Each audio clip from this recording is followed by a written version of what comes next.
আজকের ভিডিওটা বেশ লোভনীয় হতে চলেছে। এই বছরে তো কাঁচা আমের সিজন শেষ হয়ে তো গেছে। এখন আর আম মাখা খাওয়ার মতন প্রশ্নই নেই। আজ আমি তোমাদের সাথে শেয়ার করব এই বছরের আমাদের সেরা টেস্টি কিছু আম মাখা খাওয়ার ভিডিও। এই সব আমগুলোই আমাদের বাড়ির হিমসাগর গাছের আম। প্রথমে যে ভিডিওটা দেখলে সেটা আমাদের এ বছরের প্রথম আম মাখার ভিডিও ছিল।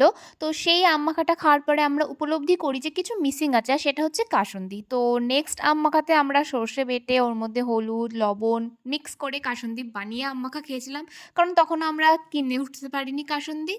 এই দিন বাজার থেকে বাবা নিয়ে এসেছিল কাঁচা মিঠে আম মাখা, বাট এটা খেতে অতটাও ভালো লাগেনি, কারণ মিষ্টি আম মাখা খেতে কি ভালো লাগে বলো? এই বছরে আমাদের গাছে প্রচুর আম হয়েছিল। গাছে আম থাকাকালীন এরকম একটা দিনও হয়নি যে আমরা সেদিন আম বা আম মাখা প্রচন্ড খাইনি। গরম থাকায় আমগুলো অনেক তাড়াতাড়ি পেকে গেছিল এবার। এই বছরে তো প্রচুর ঝড় হয়েছে, আর ঝড়েই আমাদের সব আমগুলো নিচে পড়েছিল, তো কষ্ট করে আমাদের আর পারতে আমাদের সাথে যে আম মাখাটা আমি শেয়ার করছি সেটা সব থেকে বেশি টেস্টি হয়েছিল, কারণ ওটা আমার ছোট কাকা মাখিয়েছিল। ছোটবেলার থেকে দেখে আসি যে ছোট কাকা প্রচুর টেস্টি করে আম মাখা করে। এই দিন একসাথে 20 থেকে 21টা আম মাখা করা হয়েছিল একদম বড় একটা গামলায়। এদিন কিন্তু শুধু আমরা না, আমাদের পাড়া প্রতিবেশীরাও আম মাখা খেয়েছিল। এই আম মাখার মধ্যে 40টার বেশি কাঁচা লঙ্কা, 10টার বেশি শুকনো লঙ্কা ভাজা, কাসুন্দি সব ছিল। আর আমাদের এইটুকু ঝালে কিন্তু কিছুই হয় না, কারণ ছোটবেলা থেকে আমরা অতিরিক্ত ঝাল খেয়ে খেয়ে অভ্যস্ত। বছরে প্রথমবার এত বেশি আম মাখা করা হলেও ছোটবেলায় কিন্তু আমাদের বাড়িতে রোজই এত বেশি করেই আম মাখা করা এখন হতো। আমাদের বাড়িতে অনেক আম গাছ ছিল, এখন 11টা আছে। ভিডিওটা এখানেই শেষ করছি, টাটা।